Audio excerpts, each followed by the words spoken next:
For years, Jeffrey Epstein has been accused of molesting girls. He has ties to President Trump, former Attorney General Gary King, and former Governor Bill Richardson. Now, Mr. Epstein lives in Florida and New York, but his Zorro Ranch sits on the southern edge of Galisteo Basin in Santa Fe County and has been mentioned by other accusers as the site of suspected sex trafficking. That's our link to the case and to a broader discussion about human trafficking in New Mexico. Here to offer thoughts and insight on this issue, we welcome Merritt Allen, owner and executive director of Vox Optima LLC. Crystal Ciarza, she's CEO of Ciarza Social Digital and one of our favorite guests. Executive Director of Progress Now New Mexico, Stephanie Maez, also a favorite. And last but not least, Harry Van Buren. He's a professor in the Anderson School of Management at UNM. Thank you all for being here. Merritt, I want to start with you, then go to Harry. My question is this: did New Mexico investigators possibly miss, I'm talking the AG, the U.S. Attorney, did they miss something here? Because as this thing's starting to unfold rather, there's a lot of New Mexico stuff sort of coming to the surface here. In your gut, did we miss something here? What do you think?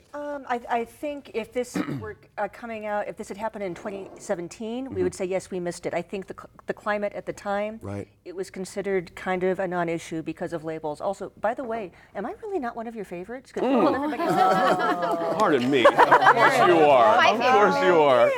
So, absolutely. You know, and let's look at the headlines. In 2008, that headline would have been "Billionaire Suspected of Hiring Underage Prostitute." Right. In 2019, that headline is "Billionaire Convicted of Child Sex Trafficking."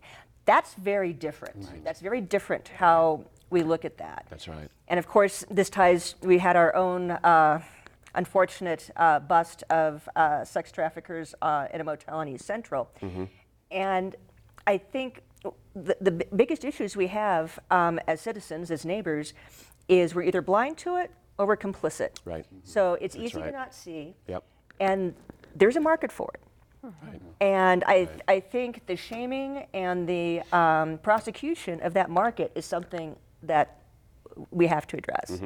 Exactly right. Harry, pick up on that, and I got another question for you too. Sure. But this idea that, you know, we've heard for years here that sex trafficking is rampant in New Mexico. You look at our physical location, you look at the highway system, north, south, east, west, there's a lot of reasons why it would work here.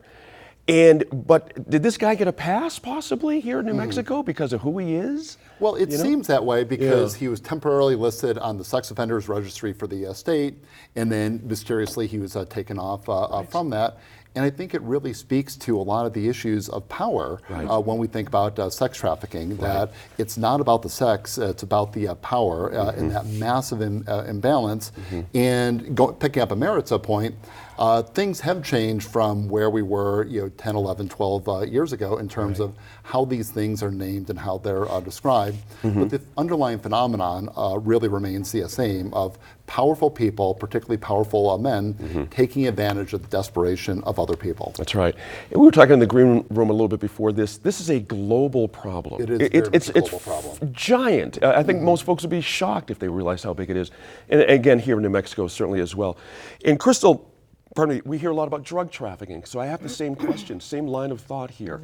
Are we doing enough about sex trafficking here in New Mexico in your view? You know, I don't think so. Looking at the resources that are provided in the community, I think if we were to categorize sex trafficking under behavioral health, I think it would be a better notion. And I understand the offender, but I also look at the victims themselves, especially with my involvement with domestic violence and domestic violence resource centers. And we forget that some of these individuals, the women, don't realize that there's a pathway out. And they don't know where exactly to find those resources when they're needed. And it's just like with DV, you can't get help if you don't know where to go.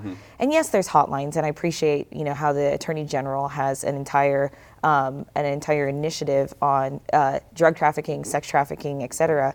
But those resources are not enough because they need to be more boots on the ground and really identifying for them. And so that's, I think, where the opportunity is missed. And also, like, if we have places like the Family Advocacy Center that can help entire families, we should create victim advocate units that actually help those that are caught in the cycle to actually get out of it, without a doubt. Interesting point there. Street Safe New Mexico staff has called this a rampant problem. It is. Absolutely. It's a huge problem. And you mentioned, Crystal, the pathway out, and that's extremely important. Equally as important, if not more, in my opinion, is investigating what the on-ramp is. So really looking at the root causes of the problem. Oftentimes victims of sex trafficking are also struggling with their own substance abuse issues, with mental health and behavioral health issues. So I think that there really is something to be said for categorizing this issue under behavioral health. I really appreciate that. And I also think, I was talking to my dad about this from a law enforcement perspective. He worked one of these sex trafficking cases, and I can't get too much into the details of that, but he talked to me a lot about the market. Merritt, you mentioned this too. So if we look at a supply and demand model, we have to cut off the demand. We have to look at disincentivizing those Johns from patronizing these prostitutes, and not necessarily, and disincentivizing prostitutes and providing resources and not stigmatizing, because oftentimes they are the victims, That's That's right. And so I think it's a huge issue, and it's one that we need to, it's a what's the word I'm looking for? It's a multi-tentacle monster, and we have to cut off all facets, and the stakeholder piece. Right.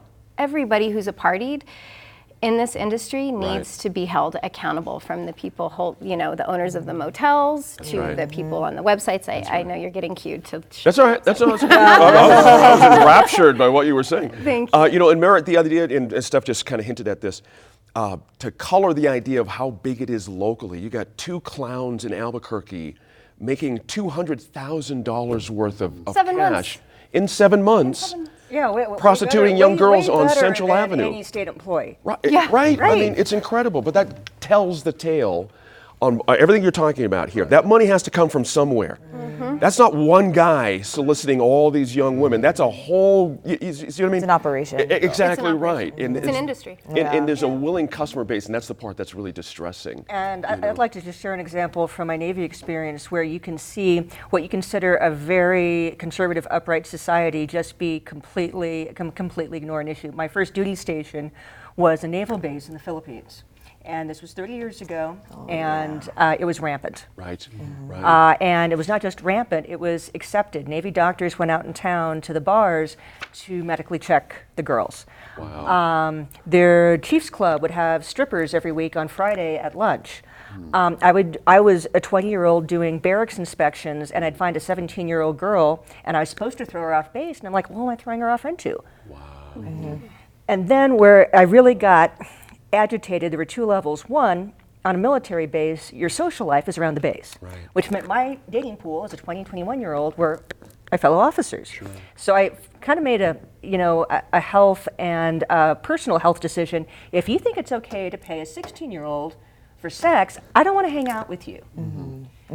But it also overlapped in the work environment, and I got pretty vocal about it. Especially, I would be offended if I had a visitor from overseas and I brought a man into the Oak Club, and all these men came and told me that it was inappropriate. I'm like, you're bringing underage prostitutes into the Oak Club all the time, and I'm supposed to work with you and be your equal, and you're letting me know how you feel about women. This is not okay. And the question I asked, and to me this is the root of it, and how we become blind to it, is a billionaire can hide it, and then a lot of time these children are in a category of others, so we don't pay attention to them. So I'd ask, so if we were back in the States and we had grinding poverty, and so it was typical that young people, would you do this in Cleveland? Would you do this in Cleveland? Would you think it'd be okay to pay a 15-year-old to sleep with you in Cleveland?